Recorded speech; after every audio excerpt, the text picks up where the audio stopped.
Tu veux parler hébreu ce soir? On va faire la halakha. Alors, quand les coups, les makotes ont commencé, Oui. le Pharaon, il a arrêté de faire travailler les bénis Israël. On a obtenu au moins ça, qu'ils ont commencé à avoir le Shabbat de libre.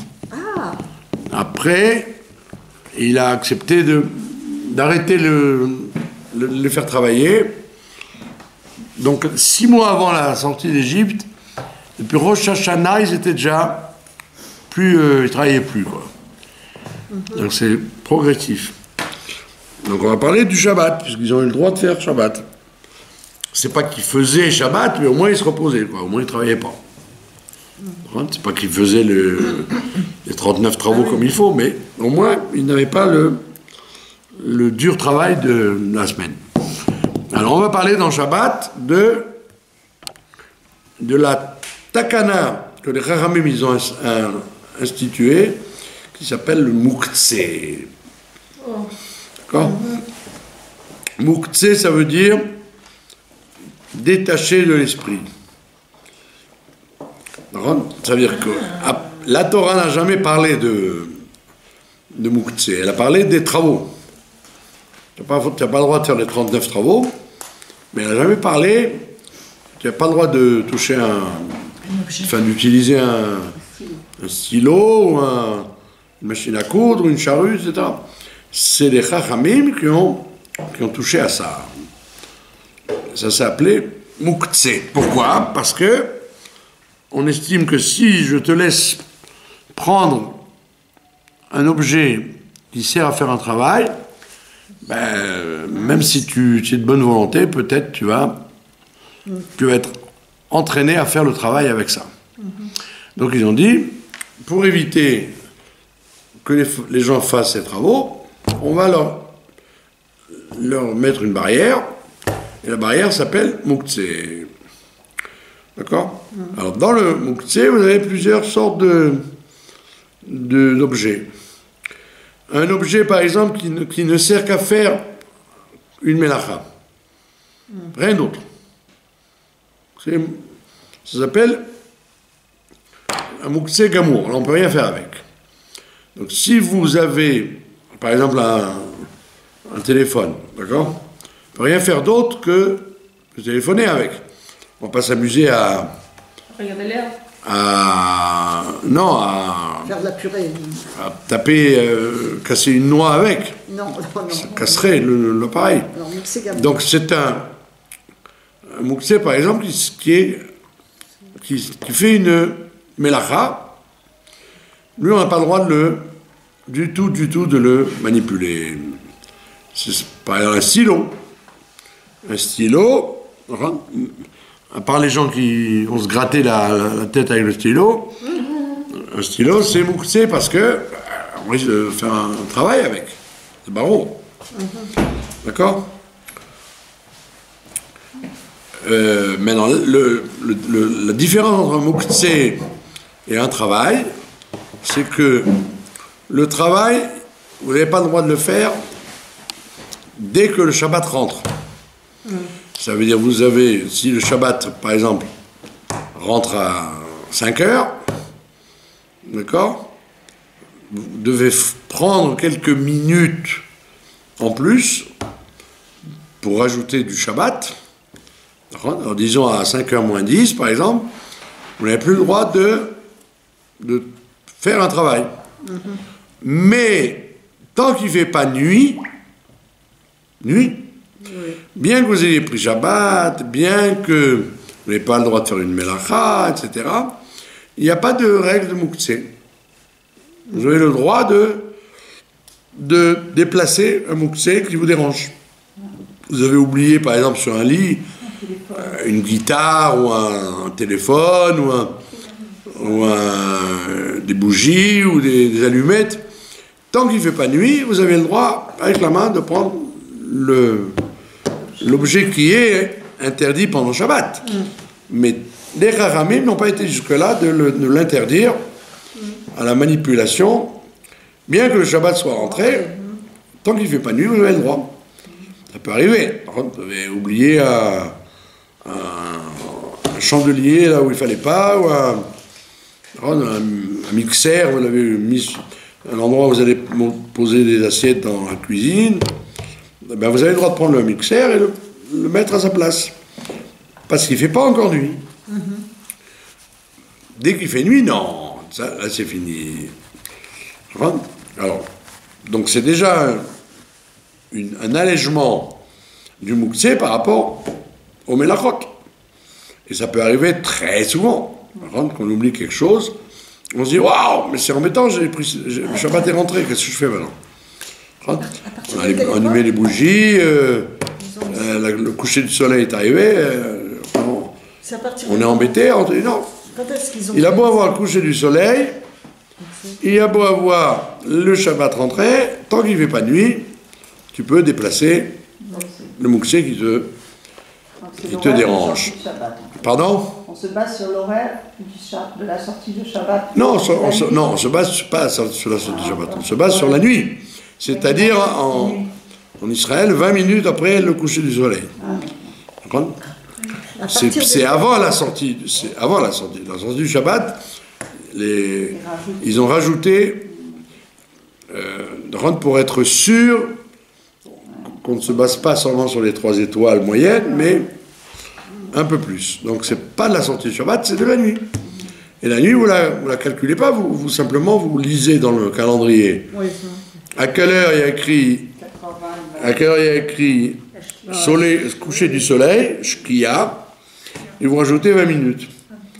Et 20 minutes après, c'est la nuit. D'accord? Donc c'est la première chose, donc on est moins rigoureux que pour les melachot. Deuxième avantage, un mouktsé ne peut... quand vous prenez un objet qui est mouktsé, s'il est posé dans un endroit, l'endroit sur lequel il est posé, la table, une table par exemple, ou un lit, ou un tabouret, en général, quand un mouktsé existe, l'endroit sur lequel il est posé est lui aussi, s'appelle bassis. Bassis, c'est du grec. La base sur laquelle le mouktsé est installé. Vous avez un vase, par exemple. Une plante que vous ne pouvez pas déplacer. Parce qu'il y a un trou, par exemple. Avec des fleurs, de la verdure. Donc le vase ou la plante, elle est sur une table. Sur un guéridon, ou sur un tabouret. Et donc le tabouret, il est aussi interdit, parce qu'il est une base. Il est la base. C'est ce qui se passe avec les bougies, par exemple. Quand vous avez vos bougies, vous avez en général un plateau dessus, en dessous. Voilà. Alors le plateau, puisque vous avez mis les bougies dessus, le plateau aussi, il est interdit. Il s'appelle bassis. Bassis le davar assour. Maintenant, ne peut être bassis que quelque chose volontaire. C'est volontaire. Ça veut dire, si par exemple vous avez oublié une guitare ou un téléphone ou un porte-monnaie sur un lit, vous avez oublié. C'est pas que vous avez fait exprès de le laisser sur le lit. Donc le lit ne devient pas bassis. Donc vous pouvez, par exemple, déplacer, prendre la couverture ou le coussin et faire tomber l'objet par terre ou le mettre dans un endroit plus sûr. Ça ne condamne pas le lit. Donc pour qu'il y ait pour que ce soit bassis, il faut que ce soit voulu. Oui. Comme le plateau des bougies, c'est voulu. Oui, mais la table. Vous avez fait la table. Il y a le plateau des bougies et là la table. Si on a besoin de la table. Pareil, la table, puisque si vous avez fait exprès de mettre le plateau à cet endroit-là, c'est que vous vouliez que ce soit là. Ouais. Si vous ne vouliez pas, alors donc ça ne marche pas.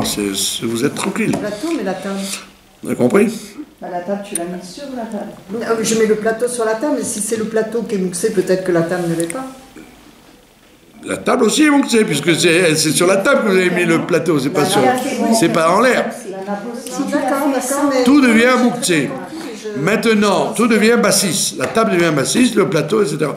Maintenant, qu'est-ce qu'on fait pour sauver ça? On considère, par exemple, le plateau, si on veut par exemple déplacer le plateau une fois que les bougies sont éteintes. Vous avez compris? Alors on met un sidour, un objet dont on va se servir pendant Shabbat, un Teilim. Donc le plateau, étant donné qu'il est en même temps bassis pour une chose interdite et bassis pour une chose permise, alors c'est le positif qui l'emporte. Mais qu'est-ce qu'on fait avec les D'accord. bougies? Comme par exemple, pardon. Qu'est-ce qu'on fait avec les bougies? Il y a les plateaux. Quand elles sont éteintes, vous pouvez les enlever si ça vous dérange. Quand c'est allumé, c'est embêtant parce que ça bouge. Mais quand c'est éteint, vous pouvez enlever les bougies à condition d'avoir mis avant Shabbat un objet permis. En parallèle. Alors, vous mettez un Teilim, et ce Teilim, vous allez le lire pendant Shabbat. Vous pouvez même le lire dès que le Shabbat est rentré. Dès que le Shabbat est rentré, tac, la photo est prise, le plateau n'est pas bassis, puisqu'il y avait le Teilim et les bougies. Donc même si vous enlevez le Teilim, c'est pas grave, puisque vous pouvez le remettre quand vous voulez, même si vous l'enlevez, le plateau n'est pas bassis, et la table non plus. Vous avez compris?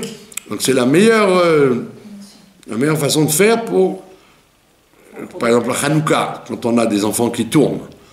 Alors, ça dérange de laisser la Hanoukia, quand les enfants vont donner le coup de pied dedans. Alors, quand les bougies s'éteignent, par exemple, alors on peut enlever le plateau où la Hanoukia est posée, et enlever le plateau. Parce qu'on a mis dessus un livre, par exemple. C'est une blague qu'on raconte. Le rabbi de Kotsk, il était enfermé dans sa chambre pendant 20 ans, et les élèves lui ont dit: pourquoi tu n'écris pas un livre? Au moins, la Torah que tu racontes, qu'elle soit dans un livre. Et le livre que j'écrirai, au maximum, il servira à ce que les vieilles femmes mettent le livre sur le plateau pour transporter les bougies. Il n'avait pas un grand espoir que... Vous avez compris? Donc ça veut dire que vous n'êtes pas obligé de prendre un livre forcément indispensable, un sidour, un Teilim. Même un livre qui occasionnellement vous aurez ouvert, vous pouvez le mettre. Même si vous n'allez pas vous en servir. Vous pouvez vous en servir, oui. Même si vous n'en servez pas, il enlève le bassis du plateau. Ça soit un livre, ça peut pas être... Pardon? C'est obligé un livre, ça peut pas il être... vaut mieux que ce soit un livre, ou alors par exemple une challah, un gâteau, quelque chose que vous allez manger. Il y en a qui disent les bijoux de la femme, mais c'est un peu tiré par les cheveux parce que très souvent on a... N'importe quel livre? N'importe quel livre. Non, pas à Breslev. Que Chabad. Non, un livre... Pas Lucky Luke. Même Lucky Luke, ouais, pourquoi pas. oui? Un livre qui sert. Un livre qui sert. Un livre qui sert pendant Shabbat. Pas Breslev, que Chabad. Si vous mettez l'écouter Moharan, c'est pas bon, ça reste bassis. Il faut que ce soit un livre utilisable. Un livre que je suis en train de lire et je... Ouais. Mais comme vous êtes censé lire des livres de Kodesh, alors on dit un livre de Kodesh. C'est pas Pierre Bellemare ou San Antonio. Voilà. Donc Bekitso, donc on a dit le mukse, le bassis ne peut être bassis que si vous l'avez voulu, sinon non. Donc comme on a dit tout à l'heure, si vous avez oublié votre mixeur sur la table de la cuisine, et vous l'avez oublié, vous ne pouvez pas dire: ah, la table elle est bassiste, maintenant je ne peux plus m'en servir puisqu'elle a soutenu le mixeur. Mais non, tu n'as pas fait exprès de laisser le mixeur sur la table, tu l'as oublié sur la table. Alors tu peux déplacer le mixeur délicatement pour l'enlever et la table restera permise. Donc on a vu deux permissions sur le mixeur: l'horaire, ça ne commence qu'à la nuit, et la possibilité de jouer avec ça. Maintenant, il y a ce qu'on appelle une deuxième sorte de mouktsé, C'est ce qu'on appelle moukse, qui est un objet qui sert de permission et d'interdiction. Il peut servir à deux choses. Comme dit je crois, un marteau, par exemple. Un marteau. Vous n'avez pas un marteau pour casser une noix, ou casser une noisette, ou une pistache, etc. Et vous utilisez un marteau. Ben, vous avez le droit. Si vous avez, à l'occasion, besoin de casser une noix avec un marteau, donc le marteau devient objet interdit parce qu'il sert à faire planter des clous, et en même temps il sert à casser une noix. Donc il est l'éther ou le issour. Il est en même temps permis et interdit, donc vous avez le droit de l'utiliser. D'accord? Comme par exemple un tiroir. Un tiroir. Si dans le tiroir vous avez du mouxé par exemple, vous avez de l'argent ou des montres ou une boîte d'allumettes, mais en même temps vous avez un tire-bouchon par exemple. Tire-bouchon pour le Shabbat. Ou alors un sidour, vous avez quelque chose, ou des clés. Donc vous allez dire, waouh, je ne peux pas tirer le tiroir puisque il y a de l'argent dedans, ou il y a un téléphone ou des boîtes d'allumettes. Oui, mais il y a dedans aussi quelque chose de permis. Donc, alors, et on ne voit pas la valeur. Vous auriez pu dire, j'ai 10 000 shekels, c'est beaucoup plus que le tire-bouchon ou le télim. Et non, on ne voit pas la valeur financière réelle, on voit l'utilité. Pour moi, pendant le Shabbat, j'ai pas besoin de ces 10 000 shekels, ça ne me sert à rien du tout. Mais le tire-bouchon, j'en ai oui besoin. Le tire-bouchon, il vaut 10 shekels. Vous auriez dit, tu vas pas comparer la valeur de ça avec la valeur de ça. On dit non, la valeur n'a rien à voir, c'est l'utilité que toi tu as pour le Shabbat. Pour toi, le tire-bouchon, c'est indispensable, sinon tu ne peux pas ouvrir ta bouteille de vin. Donc c'est plus important pour toi même si tu as un appareil qui vaut 100 000 francs dedans, on s'en fiche. 100 000 euros, on s'en fiche. Alors qu'il y a des poskim qui disent non, si c'est plus cher que ça, non. Mais la halakha n'est pas comme ça. La halakha, elle est, j'ai un objet qui m'intéresse. Par exemple, moi dans mon tiroir, j'ai la commande du Masgan, de Michael. Alors vous allez dire, la commande du Masgan, ça vaut beaucoup plus cher que le tire-bouchon. D'accord? Ou que les clés. Mais non, parce que moi je ne regarde pas la valeur, je regarde le besoin que j'ai pour ce Shabbat. Vous avez compris? Ou un bonbon, j'ai besoin d'un bonbon pour donner à un enfant qui grogne. Eh bien le bonbon pour moi c'est très important parce qu'il va me laisser tranquille le gosse. Vous avez compris? Donc ça s'appelle, donc à ce moment le tiroir devient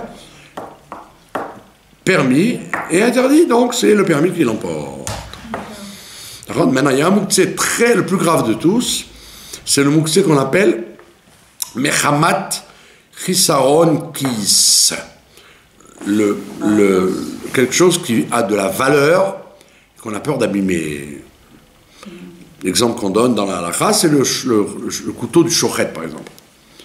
Un shochet qui a un couteau, ou un moël qui a un couteau de Mila, il ne veut surtout pas que ça s'abîme. Donc ça, c'est un mouktsé intouchable, c'est le plus grave de tous. Quand c'est de l'argent, on a peur que ça s'abîme, on n'a pas le droit. Alors, il y a toute une marloquette sur le ventilateur, par exemple. Le ventilateur, il y a des poskim qui disent un ventilateur, étant donné que ça vaut des sous, tu n'as pas le droit de le déplacer Shabbat. Tu veux le tourner ou l'avancer, le reculer, etc. Il y a des poskim qui disent non, parce que ça vaut des sous. Mais à l'époque, ça valait beaucoup de sous. Mais aujourd'hui, avec le gaspillage et l'abondance, ça ne vaut pas autant de sous qu'avant. Donc, au pire des cas, des fois, tu as des ventilateurs à 100 shekels ou 80 shekels, c'est pas ce qu'on appelle beaucoup d'argent. Donc, le ventilateur d'aujourd'hui, il est permis de le déplacer, quoi. Maintenant, le mouktsé, il n'est interdit qu'au déplacement, pas au toucher. Vous pouvez toucher le mouktsé, mais pas le bouger. Par exemple, que Dieu vous en préserve, vous êtes coincé pendant Shabbat dans votre voiture. Vous êtes obligé de passer Shabbat dans la voiture. C'est arrivé. Vous avez tout enlevé, les commandes électroniques, tout est permis. Vous auriez dit, mais je ne peux pas m'asseoir sur la voiture, je ne peux pas rentrer dedans, c'est une voiture. Oui, tu peux, parce que ça ne bouge pas. Ça peut faire ça, mais ça ne bouge pas. Alors que par exemple, Un vélo. Pardon ? Un vélo, on peut pas s'asseoir. Un vélo, c'est pas vraiment mouktsé, puisque c'est une takana qu'on a. C'est pas pareil. Disons un appareil électrique. Un appareil électrique, ça vaut de l'argent. D'accord ?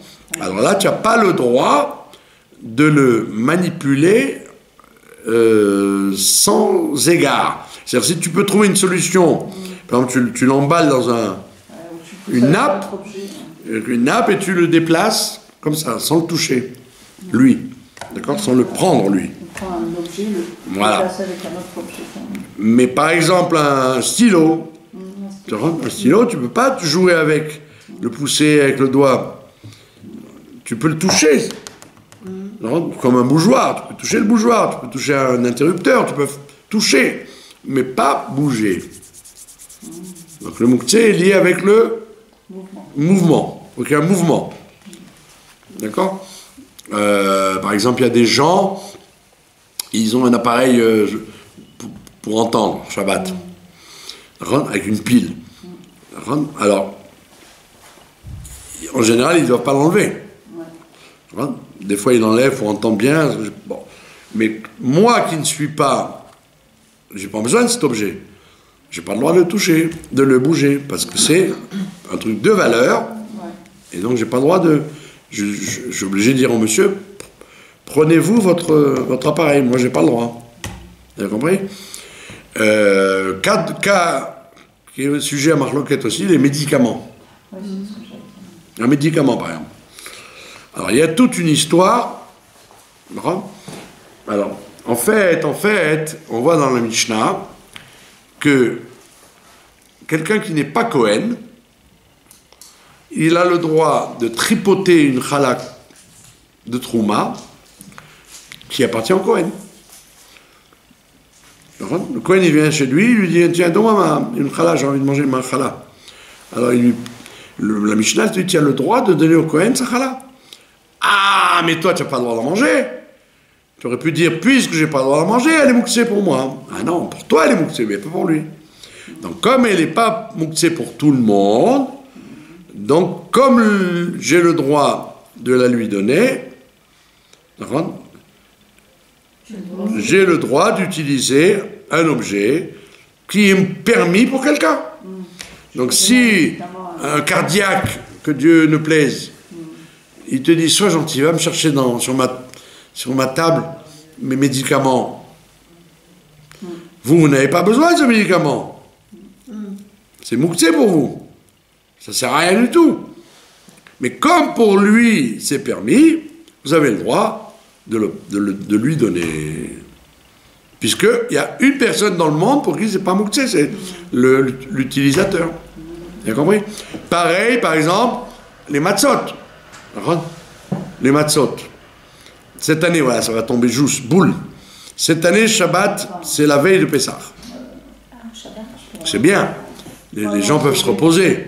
Au lieu de courir jusqu'à la dernière minute, ils peuvent dormir tranquillos jusqu'au Motsai Shabbat. Donc le Shabbat, est-ce que vous avez le droit, par exemple, d'ouvrir un paquet de matzot pour le soir? Oui. Pourquoi oui? Justement non. Justement non, parce que personne n'a le droit d'utiliser les matzot. Voilà. La semaine d'avant, vous avez le droit. La veille, vous avez le droit. Mais juste les heures d'avant, on n'a pas le droit de manger des matzot. Personne. Voilà, donc vous ne pouvez pas dire, ah ben pour ce soir, je vais déjà ouvrir les paquets, je vais déjà préparer ma table de seder, au lieu de rien faire jusqu'à la nuit, je préparais ma table de céder, je voulais mes matzot, je vais vérifier celles qui sont entières, etc. Non, tu n'as pas le droit. Parce que là, c'est international. Personne n'a le droit d'utiliser le matzot. Ni un malade, ni un enfant, ni un gourmand. Vous avez compris? Ah, là, c'est pas comme un médicament. Donc, c'est interdit. D'accord? Et l'appareil de la dame ou du monsieur qui était là, l'appareil auditif, Ouais. il n'avait pas voulu toucher, vous lui avez dit bien. Parce que c'est Mechamat Krisaronkis, c'est un truc qui vaut beaucoup d'argent. Comme ça vaut beaucoup d'argent, ça vaut 15 000 shekels, donc c'est Moukse Mechamat Krisaronkis, c'est plus qu'un ventilateur. Donc lui, il a le droit parce que il est malade, il a un problème. S'il ne peut pas, il est dans l'impossibilité de bouger, vous êtes les seuls qui êtes là. Il vous dit, Ah, alors là, passe-moi. ça change tout. Passe-moi l'appareil, s'il te plaît, qu'est-ce que vous faites? Vous lui dites, ah non, ça coûte trop cher, je ne peux pas. Ah oui, parce que, alors, bah oui, vous lui dites, mais attends, à condition, si je le fais tomber, il lui arrive quoi que ce soit, je ne suis pas responsable. Il doit te dire, oui, oui, je fais ce que tu veux. Donc il est plus Mechamat Krisaronkis, puisque lui-même, Il enlève la valeur. il y renonce. D'accord? Effectivement, ce serait un problème. Vous avez compris? On déplace autrement. Pas de questions? Si on veut bouger, si par exemple il y a un téléphone ou un stylo là qui est mouxé que je ne peux pas, je peux y toucher mais je n'ai pas le droit de le bouger. Si je veux l'enlever là. Comment voulez-vous l'enlever sans le bouger? Je vous demande. Vous êtes extraordinaire, vous. Je vous demande. Non mais s'il s'agit de mettre. On dit on prend une nappe et on le renverse. Oui, alors on peut mettre on peut glisser quelque chose, une feuille. Sans le toucher, vous le bougez ou avec la main. Ce qu'on appelle en hébreu qu'il est achariad. C'est-à-dire pas avec la main, mais avec le coude. Comme c'est la mode maintenant, on va dire bonjour avec la. Je t'en foutrais, moi, des gens qui disent bonjour comme ça. Rien ne m'exaspère plus que toutes ces idioties du corona qui nous ont foutus là. Ce soir, on a eu un mal fou à voir Minyan, parce qu'ils ne veulent pas rentrer, ils nous ont rendus fous, ces rabbinim à la gomme là, qui disent il faut prier pour l'homme Israël, il est en danger. Mais vous priez sur le balcon tout seul? Je n'ai pas le droit de prier dans une synagogue, je dois être. C'est quoi ces clowns là? C'est des clowns, que Dieu me pardonne. Et à cause de ces clowneries, il y a des gens qui ne rentrent pas. Alors quand ils ne rentrent pas, on ne peut pas faire un Minyan. On ne peut pas prier avec des gens de 4 dehors, 5 dedans, c'est quoi ça? C'est Zavata, le cirque Zavata. Merci, je m'appelle Zavata. Moi. Mais alors, vous avez rappelé du cirque Zavata? Bah, évidemment, c'est mon oncle. Ah, bravo! Il nous a fait Rire et sourire. Oui, donc ça s'appelle le cirque. Merci, je m'appelle Zavata. Et alors, il s'appelait Zavata. Grâce à vous, on a rigolé quand on était petits. Oui, mais comme des fois, on se sert de ce nom-là pour dire, comme Zavata, des clowneries, des choses. Qu'est-ce que vous voulez faire? C'est comme ça, hein? Vous voulez qu'on dise quoi? Bouglione? Il était célèbre, ben oui. Amar, ouais. Bon, mais Kitsour, vous m'avez interrompu pour rien dans le chiot, c'est dommage. Mais Kitsour, le coup du marpec, voilà. Vous poussez le stylo, ou le téléphone, de toute façon, s'il se casse, ça vous aurez sauvé vous aurez sauvé votre neshama. Et ça s'appelle Qui les achariat, ça s'appelle. Qui les achariat, comme derrière la main, pas avec la main. Voilà. Plus de questions. Ouais, on pourrait trouver encore d'autres questions, mais c'est globalement les principes du Mouktsé qui nous viennent à l'esprit, qu'on peut évidemment approfondir. Maintenant, dernière option, vous avez du Mouktsé dans la poche. Il y a du Mouktsé dans la poche. Alors, donc, est-ce que vous avez le droit est-ce que vous êtes obligé d'enlever ce Mouktsé ou pas? Vous en rendez compte pendant Shabbat, on parle. Hein? Si c'est avant, c'est évident que vous devez l'enlever. Mais vous en rendez compte en pleine nuit. D'accord? Alors on te dit, étant donné. Alors il y a deux sortes de poches. Si c'est la banane, la fameuse banane, on n'a pas le droit de dire Zavata, mais on peut dire la banane quand même. Les bananes qu'ils ont, si c'est un sac à main, tout ce qui est indépendant, là, j'ai pas le droit de le porter. Vous avez compris? Par exemple, une femme, elle a un sac à main, elle va avec à la choule, enfin, si elle sait qu'il y a de l'argent dedans, elle ne peut pas. Mais si c'est une poche collée au vêtement, une poche liée au vêtement, donc on dit que le moukse, il est annulé au vêtement. Surtout qu'un... On pourrait marcher avec? Voilà. Il vaut mieux... Même si c'est une pièce qui est restée là. Si vous ne pouvez pas l'enlever dans un endroit sûr, vous pouvez le garder. Si on est dans un endroit sûr, on le laisse tomber dans Ouais, voilà, c'est ça. Si vous êtes dans un endroit sûr, vous pouvez le laisser tranquille. Mais si vous ne pouvez pas l'enlever, ça s'appelle pas porter le moukse, puisque la poche est adhérente, comme une poche de chemise, une poche de costume, etc., ou une poche dans les vestes, ou d'un imperméable. Donc ça s'appelle, c'est pas un problème. Sauf si c'est détaché, comme on a dit, le sac, la banane, ce que je sais moi, l'épaulette, tout ce qui peut se détacher, là c'est pas bon.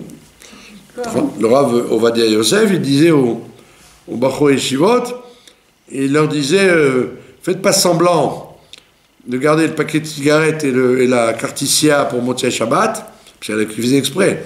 Ils mettaient dans la chemise, ils laissaient, comme par hasard, ils avaient soi-disant oublié d'enlever le paquet de cigarettes et la carticia pour voyager. Oh, c'est marrant, j'ai oublié complètement. Ils disent, c'est pas bien de faire ça, parce qu'on sait très bien que vous avez fait exprès. On parle de celui qui a oublié. Quelqu'un, il a oublié sa carte d'identité et il ne veut pas la porter. Bah, tu ne vas pas lui dire, laisse-la, jette-la dans la rue. C'est dangereux. Donc lui, on lui permettra de marcher avec. D'accord? Ou une carte de coupe patrouille, ou une carte de visa, un truc. D'accord? Mais si c'est pas dangereux de la jeter, de la laisser tomber, alors on permet à la personne de marcher avec. Alors quand on prend un sac à Shabbat... Comme vous avez dit, des pièces. Voilà. Tout ça dedans. Quand on prend un sac à Shabbat, on a le droit de porter ici à Jérusalem. Oui, mais il ne faut pas qu'il y ait des choses dedans. Il faut vérifier qu'il n'y ait rien de mouxé. Il peut y avoir des clés, un télim, Mais ce qui se passe avec le fait de trouver une pièce quand on sort se balader, on trouve une petite pièce. Donc tu mets la main dans la poche et qu'est-ce que tu fais? Tu sais, tu la touches. C'est comme une pile. Alors la touchez pas. Et comme il y a des gens qui disent, allez, vaille que je me retrouve avec un billet dans la poche Shabbat. J'aimerais tellement avoir un billet dans la poche Shabbat. Voilà. Maintenant, on va parler de la paracha elle-même, si vous le voulez bien. Oui. Alors, dans la paracha de Vaïra, c'est la deuxième paracha du livre de Shemot, et c'est la première paracha de la Géoula, en fait. Parce que la paracha de Shemot, comme on l'a vu la semaine dernière, elle n'était faite que de la galoute. C'est l'entrée dans la galoute et le renforcement de la galoute à la fin. D'accord? Et après, Vaïra, on commence à voir le règlement de compte. Le pharaon va commencer à prendre les makotes, il va prendre 7 plaies. D'accord? Et donc on bascule, quoi. On bascule de la galoute à la Géoula. Et donc tout le monde connaît la fameuse réflexion de Moshe Rabbeinu, à la fin de la paracha de la semaine dernière, où il dit à Dieu, pourquoi tu as fait du mal à ce peuple et pourquoi tu m'as envoyé? Il a deux arguments. Pourquoi tu fais du mal à ce peuple? Puisque dès qu'il est intervenu auprès de Pharaon, au lieu que Pharaon il s'exécute et qu'il dise mais bien sûr monsieur, allez-vous-en, allez c'est bon. Bien sûr, comment n'ai-je pas pensé plus tôt? Allez-vous-en. Pas du tout. Il dit vous vous ennuyez, comme vous n'avez rien à faire, vous pensez à sortir de... Vous êtes vous n'avez pas assez de travail, je vais vous en donner encore plus. Donc il aggrave la galoute en leur enlevant la paille. Et le Midrash nous dit que il fallait, par exemple, chaque individu devait fournir 400 briques par jour. C'est énorme. En courant dans toute l'Égypte pour trouver la paille déjà. Il fallait fournir 400 briques. Si le compte n'était pas exact, il manquait, eh bien qu'est-ce qu'on faisait? On prenait un enfant et on le mettait à la place des briques. Donc il rentrait dans la maison, il prenait un... Ah monsieur, vous n'avez pas fourni un brique? Un bébé, hop, tiens, c'est juste la taille. Et on prenait le bébé et on le mettait à la place des briques. Donc c'était une galoute très très dure. Et donc Moshe Rabbeinu, il vient comment on dit ça, en réquisitoire auprès de Dieu en disant pourquoi tu as fait du mal à ce peuple? Et après il dit Velamazé Shlachtani, pourquoi tu m'envoies? Ça veut dire si j'étais un bon chaliard comme toi tu as cru, eh ben voilà, ça marche pas. Je suis pas un bon chaliard du tout, puisque au lieu que le pharaon il cède, à cause de moi, la chose s'est aggravée. Donc il dit, tu vois, tu as mal choisi ton chaliard. D'accord? Et à ce moment-là, Dieu lui dit, intellectuellement c'est vrai, ce que tu dis est vrai intellectuellement, mais c'est un manque de confiance. Comment tu peux juger un instant que tu n'es pas le bon chaliard? Si je t'ai demandé à toi, c'est que c'est toi qui es le meilleur. Il ne peut pas y avoir mieux que toi. Donc ce n'est pas un argument, bien que ce soit un argument d'humilité, ce n'est pas un argument flatteur pour Dieu, de lui dire tu t'es trompé, tu n'as pas pris le bon numéro. D'accord? Et Dieu lui dit, ben, tu sais quoi? Tu verras la sortie d'Égypte, tu verras ce que je ferai à Pharaon, mais tu ne verras pas ce que je ferai au roi de Canaan, puisque tu ne rentreras pas là-bas. Donc il le prévient. Il lui prévient à la fin de Shemot, il le prévient, la Géoula de Mitzrayim, oui, tu la verras, mais l'entrée en Eretz Israël, tu la verras pas. D'accord? Donc c'est déjà...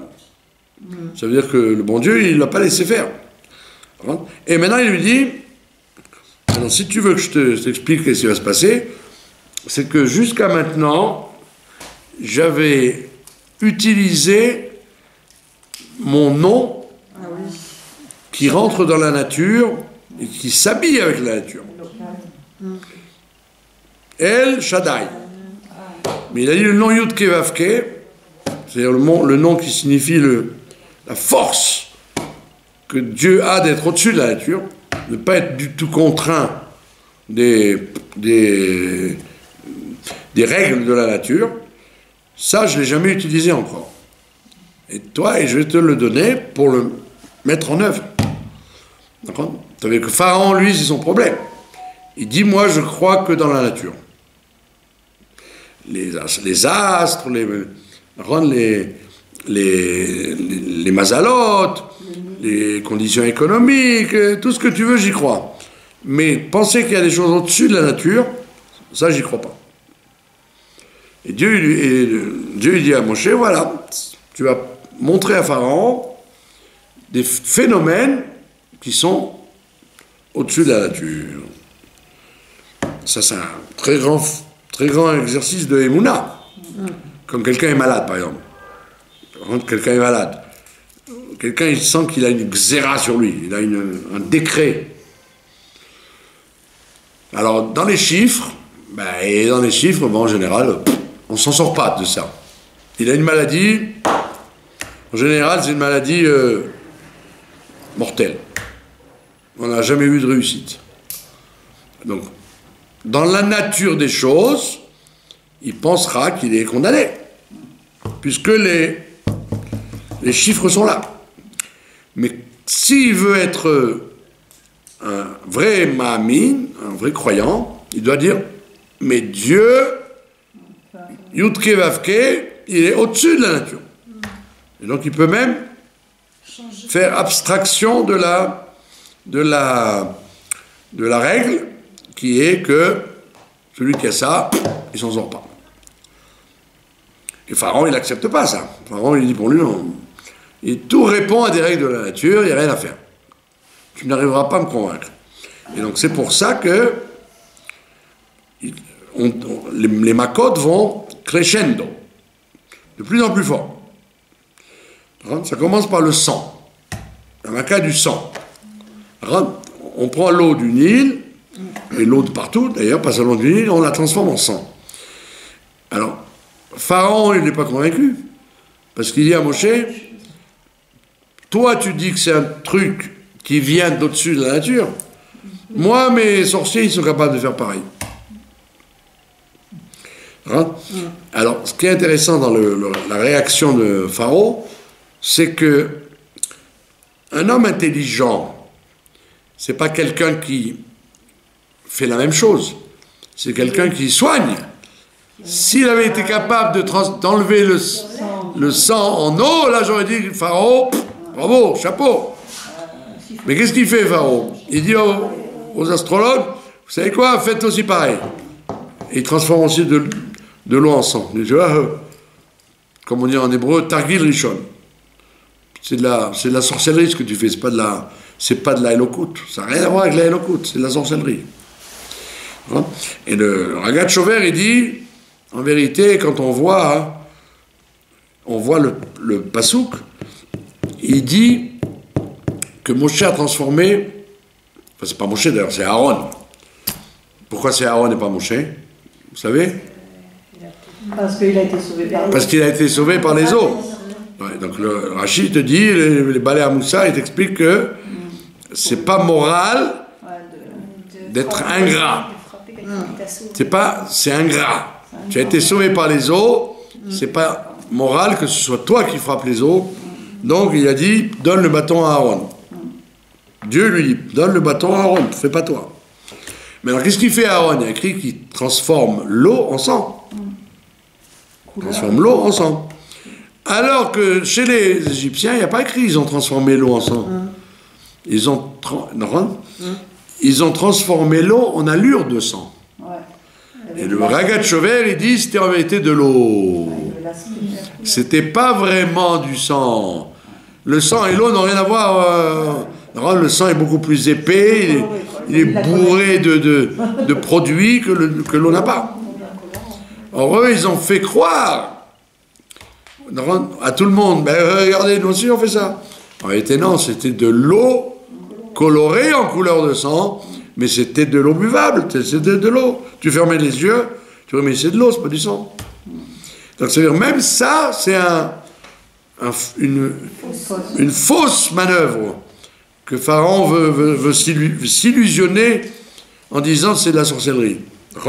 Mais comme j'ai dit tout à l'heure, la vraie force eût été de déjouer le plan du sang et de transformer à nouveau le sang en eau.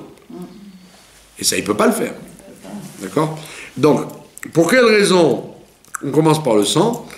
Parce qu'en fait, c'est le premier degré de transformation qui peut avoir l'air d'être de la sorcellerie. Ça peut avoir l'air.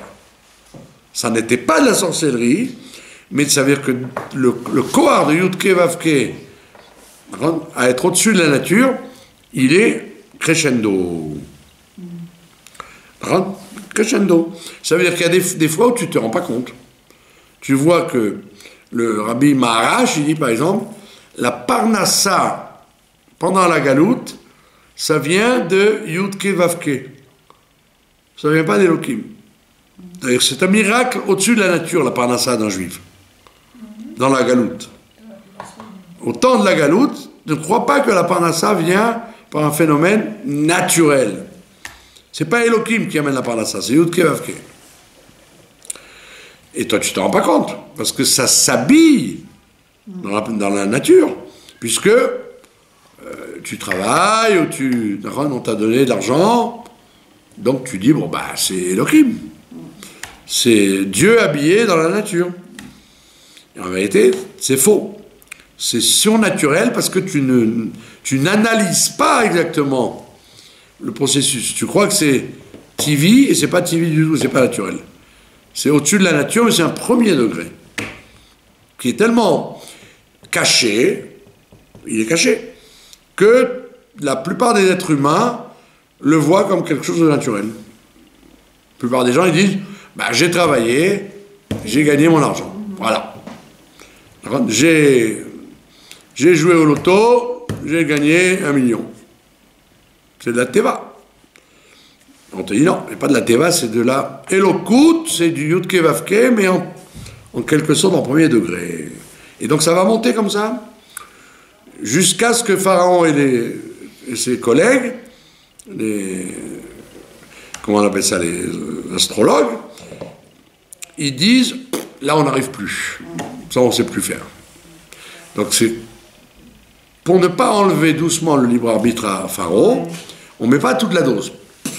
Si on avait mis toute la dose tout de suite, eh ben il aurait craqué. Mais il n'aurait pas craqué volontairement, il aurait craqué par la force. Hein?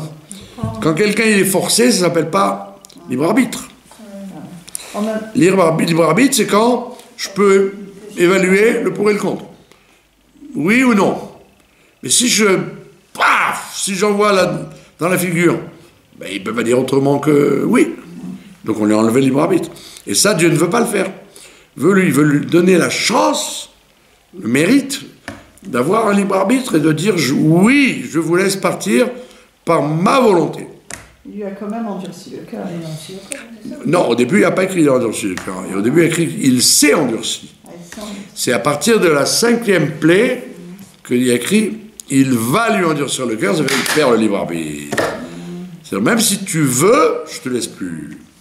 Mais dans les 5 premières plaies, il a écrit Vayechezak, il s'est renforcé. Après, il a écrit Vayechazek, Dieu l'a renforcé. Donc il y a une différenciation très importante.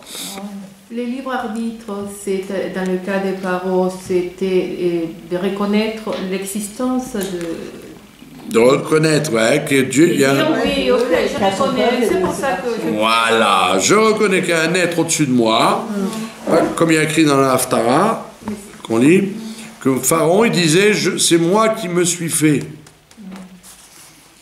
C'est moi qui me suis fait, Dieu n'a rien à voir là-dedans, votre histoire, elle est cousue de fil blanc, c'est moi qui fais tout. Ça nous ramène encore à l'histoire du Corona, que toute la raison d'être de cette histoire, c'est que Dieu veut obliger l'humanité à reconnaître son incapacité, sa limite. Sa limite, ouais. On ne peut pas, on ne sait pas.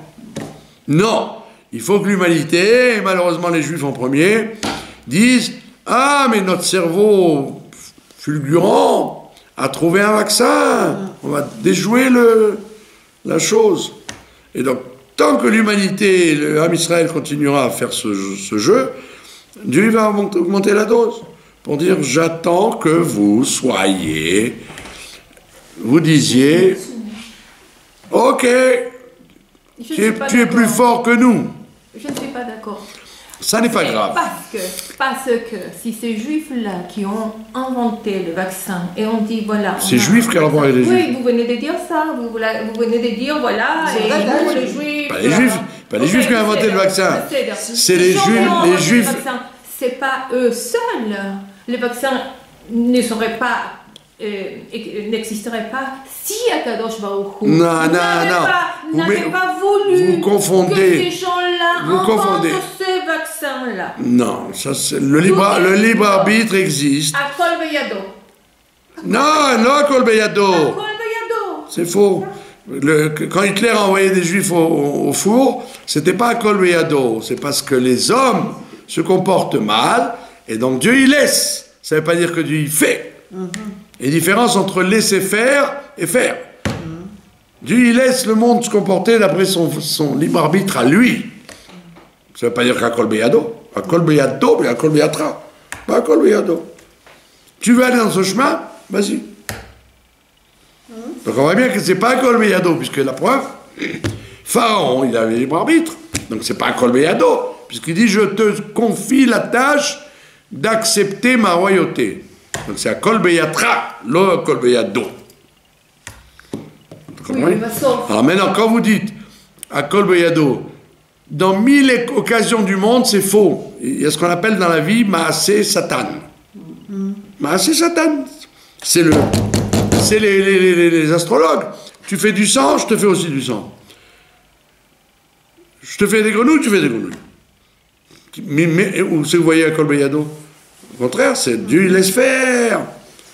Il laisse faire là où l'homme veut aller. Bechavot, vas-y, on te laisse aller. Parce qu'il contrôle. Pardon? Parce qu'il vous laisse. Il contrôle pas, il laisse faire. Sciemment, il vous laisse aller où vous voulez. Voilà. Donc c'est pas Akol Beyado, c'est Akol. C'est Akol Beyado. Non, c'est qu'il se retire au contraire. Il décide de vous laisser y aller jusqu'à la fin, et à la fin il vous dit voilà. Donc c'est pas Akol Beyado. Vous voyez bien qu'il fait exprès que ce soit pas Akol Beyado. Si c'était Akol Beyado, ce serait le Mektoub arabe. Ah, tout arrive, j'ai rien à faire, c'est lui qui a voulu. Pas du tout. On a dit 1 million de fois déjà, les xérotes qui arrivent sur le monde, c'est les hommes qui les fabriquent, c'est pas Dieu. C'est les hommes qui les fabriquent. La Shoah et l'Inquisition et les mauvaises choses dans le monde, c'est pas Dieu qui les envoie. C'est l'homme qui se les envoie. Pourquoi faire? Pardon? C'est faire du mal, pourquoi faire? Parce que c'est la récompense. Je vous l'ai expliqué 1 million de fois. C'est quand tu joues tu joues au tennis contre le mur. Tu envoies la balle, tu la reçois. C'est le résultat de ce que tu fais. C'est pas le résultat de ce que Dieu y fait. Mais il fait rien. Il te dit, comme on dit dans la Chassidoute, si tu ne peux pas faire, au moins n'empêche pas. N'empêche pas. Mais au lieu que l'homme, il se croit obligé de laisser venir le shefa divin de brachot, il fait tout pour empêcher que ce soit des brachot. Donc ça se transforme. Mais qui a transformé? C'est lui, c'est pas le bon Dieu. C'est la midat adin qui se déclenche sur le monde en fonction du comportement des hommes. Et c'est pas Akol Beyado du tout, c'est Akol Beyadi. Puisque si tu es comme il faut, ben, les choses zombiment, ça coule.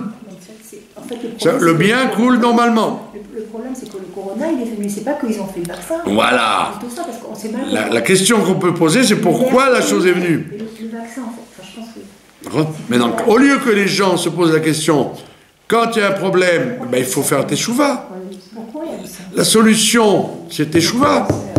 Ce que Moshe lui dit à Pharaon, il lui dit, fais teshuva, on t'a pas demandé grand-chose.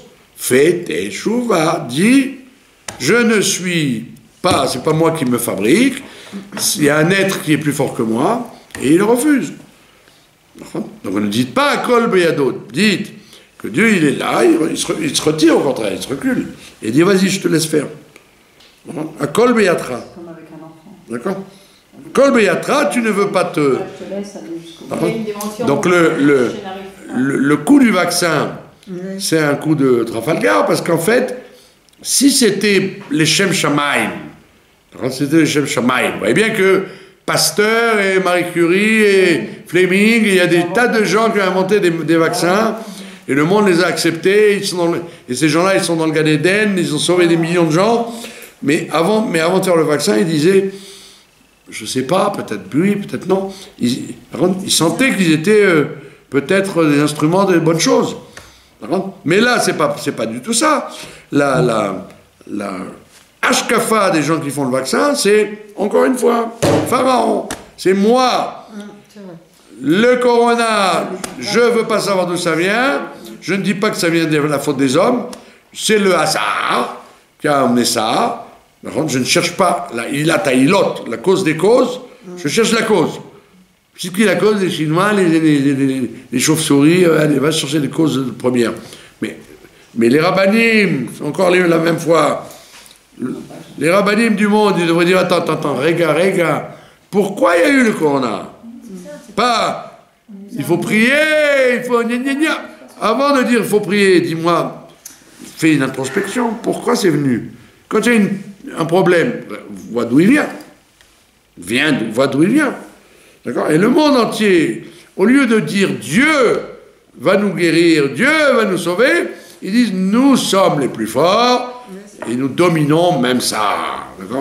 Les événements qu'on ignore, on arrive à les régler. Alors les rabbinim, mollement, ils disent oui, voilà, c'est Dieu qui a aidé. J'en sais rien. Je n'ai aucune confiance. Dans les gens de Pfizer. C'est des milliards derrière. C'est des milliards. C'est pas des centaines de francs. C'est des milliards. Donc quand il y a des milliards, tu te dis, bon, il y a peut-être un risque, mais faisant miroiter les milliards que ça amène, ça change tout. C'est pas qu'ils vendent ça au prix unique. Ils espèrent vendre ça à 5 milliards de gens. Ouais. Donc la shkafa internationale, elle est, nous allons dominer, encore une fois, la nature. C'est Pharaon. Ouais. Nous ne croyons pas dans un phénomène au-dessus de la nature, nous croyons que tout est naturel et rien à voir avec la morale. C'est pas moral, il n'y a pas une cause. Vous comprenez qu'on est dans une galoute inimaginable. Maintenant, donc le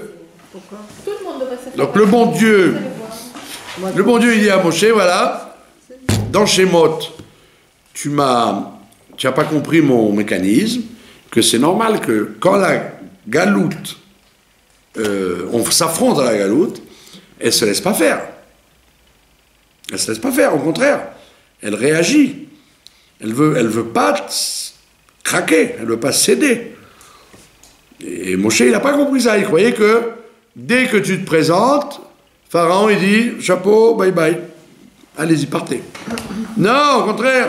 Quand tu veux attaquer la galoute se renforce. Elle dit, quoi? Vous croyez que je vais me laisser faire si facilement? Allez, viens, on va te voir. Donc c'est pour ça que Moshe, il a eu ce choc de croire que la shlichut, c'était tout de suite et maintenant. Et Dieu lui dit, non, laisse, regarde. Tu vas voir que ça va se renforcer, et après ça va basculer. Effectivement, c'est ce qui se passe maintenant dans cette galoute-là dans laquelle on est, ce stade inimaginable dans lequel on vit, la galoute de la Torah, la galoute du bon sens, la galoute c'est que ça prend des proportions inimaginables, d'absurde. Alors c'est normal parce que il faut que toutes les forces du Pharaon s'évacuent. S'il était sorti d'un coup, il avait dit d'accord, eh ben il se serait mordu les doigts. Il leur dit waouh, que je suis bête, alors je les ai laissés partir. C'est ce qu'il a fait à la fin. C'est ce qu'il a fait à la fin. Oui, il les a fait donc il te dit, il faut que lui-même fasse le bras de fer jusqu'à la fin. Voilà, il faut qu'il fait un travail sur lui-même. Pharaon, c'est pas un imbécile. Et donc la Chassidoute nous apprend qu'en fait, Moshe, Pharaon, c'est moi. Je suis les deux. C'est pas moi je suis Moshe et l'autre c'est Pharaon. Ou moi je suis Pharaon et lui c'est Moshe. Non! La Chassidoute te dit que tous les personnages dans la Torah, ils sont en moi. Donc en moi j'ai le côté Moshe, de m'élever au-dessus, et d'avoir la foi au-dessus de la nature, etc.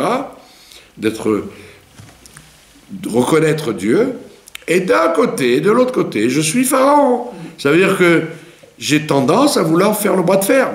Qu'est-ce que c'est les gens qui ne veulent pas faire tchouva? Quand on ne veut pas faire tchouva, qu'est-ce qu'on fait? On fait le bras de fer.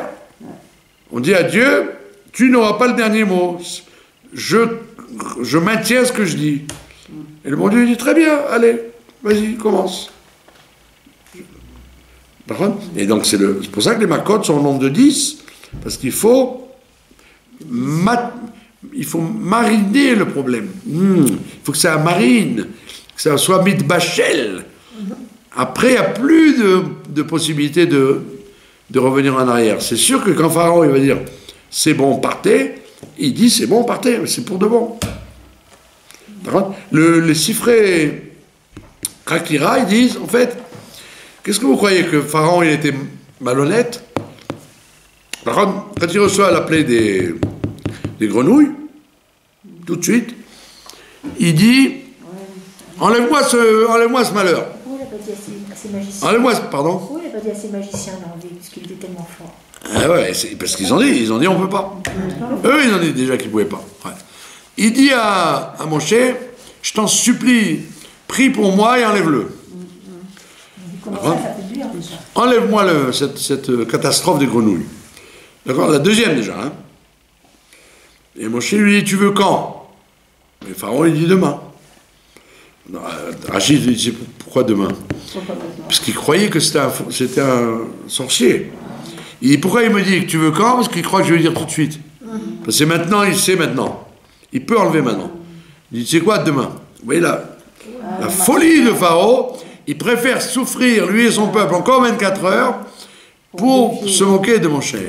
Moshe, il dit, demain? Ok, pas de problème, demain. J'ai pris la commande. D'accord?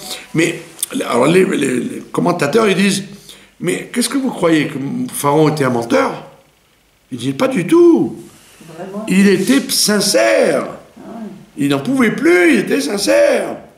Seulement, comme il était profondément rachat, et ça c'est le Tanya qui amène ça, il dit, les méchants sont pleins de regrets. Par contre, c'est écrit. C'est écrit dans le Midrash, les méchants sont pleins de regrets. Alors la Tanya, il dit, ben, pourquoi on les appelle les méchants alors? Il dit oui, parce qu'ils sont pleins de regrets, mais ils ne changent pas. C'est pas pour autant qu'ils changent. Ça veut dire, Pharaon, au moment où il te dit, je t'en supplie, enlève les grenouilles, c'est insupportable. Il y croit pour de bon. Il est sincère, le monsieur. Seulement, comme il est tellement enfoncé dans le mal, que ça remonte à la surface. Et après, il dit, bon, mais non, Stam, je veux pas que vous partiez. Ça veut dire qu'il est sensible à la vérité, Sur le moment. mais sur le moment, mais il ne peut pas être convaincu. Comme les Rechaïm, ils sont pleins de regrets. Aïe, aïe, aïe.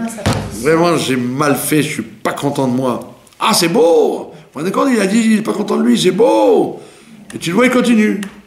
Mais pourquoi il continue alors? C'est un menteur. C'est pas un menteur. C'est qu'il n'est pas suffisamment imprégné de la vérité pour faire le saut. C'est comme les gosses qui ont fait un Yetzirara, alors quand ils disent pardon, je ne recommencerai plus. Voilà, c'est pas comme les gosses, c'est que l'être humain, il est comme ça. Depuis gosse jusqu'à 120 ans, l'homme est comme ça, tant qu'il n'a pas fait Teshuvah. Et pour faire Teshuvah, il faut casser le passé. Donc on te dit, ne sois pas comme Pharaon. Quand tu reçois une preuve de la grandeur de Dieu, essaye de l'intégrer, prends-en de la graine, et dire, puisque c'est comme ça, eh ben je ne vais pas recommencer, tiens.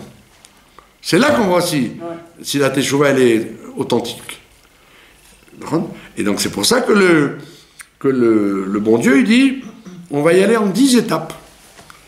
C'est pas une Géoula, tac, en un clin d'œil, on donne un smash à Pharaon et il nous laisse partir. Non, c'est doucement, doucement, pour convaincre par la force. Pharaon va te faire doucement, et en même temps convaincre Am Israël. Puisque comme je l'ai répété 1 milliard de fois, pour qu'il y ait un magasin ouvert, c'est qu'il y a des clients. Donc s'il n'y avait pas des amateurs, le Ham Israël n'était pas amateur de la galoute, ben, il ne serait pas tombé dedans. Il aurait voulu sortir, il serait sorti. C'est que Moshe, il a une drôle de rôle d'obliger les Bnei Israël à vouloir la Géoula. Ils ne veulent pas la Géoula.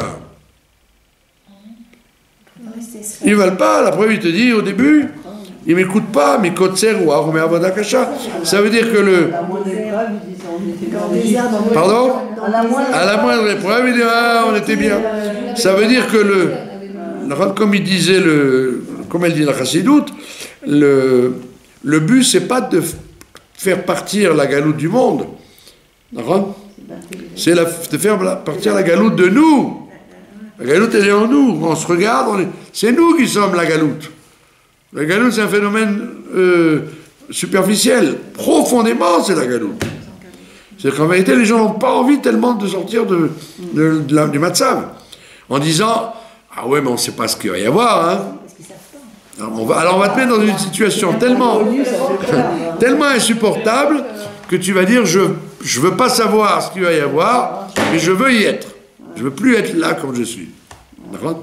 Donc on voit bien que le débat entre Moshe et Pharaon, c'est le débat que chaque juif il a entre lui et lui. Lui-même et lui-même. D'accord ? Donc il y a ratson qu'on ait conscience. D'accord ? C'est pour ça qu'il faut étudier, parce que quand on étudie, on sait ce que c'est. Et voilà, quand on étudie, on se dit, voilà, on a moins peur de passer le cap, exactement.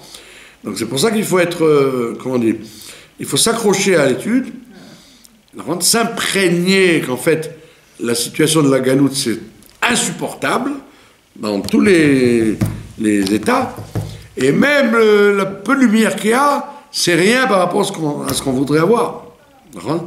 Et c'est pour ça que les gens, ils disent que Dieu nous enlève cette maguefa. Mais dis-moi plutôt que Dieu nous enlève la Géoula, parce que quand il t'enlèvera cette maguefa, il va t'envoyer autre chose, puisque tu n'as toujours pas fait de tchouva. Tu crois t'être débarrassé de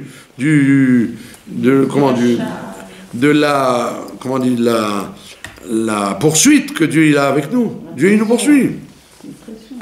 C'est évident que Dieu il nous poursuit depuis 1 an. Il poursuit l'humanité et le Ham Israël. Et il n'y a pas de voix qui crie suffisamment en disant mais faites teshuva, arrêtez de vous attacher aux événements, à les informations, etc. Faites teshuva, étudiez, lisez tes livres, faites du bien, arrangez les gens autour de vous. C'est ça la solution de la Géoula, pour amener la Géoula. C'est pas le constat de pourquoi on a une épidémie, que Dieu fasse qu'on l'enlève, et bon, Hachem, Dieu il a sécrété le vaccin, blablabla. Moi je ne suis pas prophète, mais je peux vous garantir que ce vaccin n'arrangera rien, puisque tu n'as pas réglé la cause. Tu ne règles pas la cause, le problème continuera.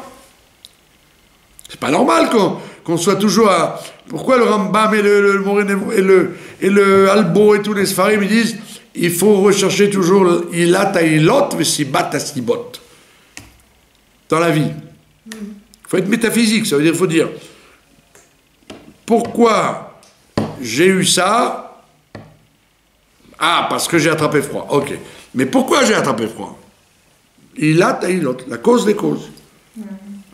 Or, les êtres humains ne veulent pas arriver à toucher la cause des causes. Ils touchent la cause immédiate. Et ils veulent régler la cause immédiate avec des solutions immédiates. Et ils ont beau tourner autour du pot sans trouver de solution, tant qu'ils ne veulent pas toucher à la cause d'où ça vient, eh ben la conséquence restera la même. La preuve, c'est que mon cher Rabbeinu, il est gentil avec Pharaon. Dès que la plaie, elle est insupportable, Pharaon, il fait mine de dire oui, j'accepte, ça y est. Ah bon, d'accord, j'accepte, j'arrête. C'est gentil. Oui. Moshe, il aurait pu dire non, tant qu'on n'est pas... Ouais, je te crois pas. On voit que oui, je te crois. Je te crois, j'espère, j'aspire à ce que tu sois sincère et que ça reste. C'est pas la faute. Surtout qu'il le fait plusieurs fois de suite. Quoi. Voilà. Il va le faire 10 fois. Il va le faire 10 fois. Voilà. Donc, il y a ratson qu'on fasse une grande teshuva, qu'on croie profondément donc que la main de Dieu dirige tout ça. Et comme elle dirige tout ça, elle doit nous sortir de là par notre teshuva.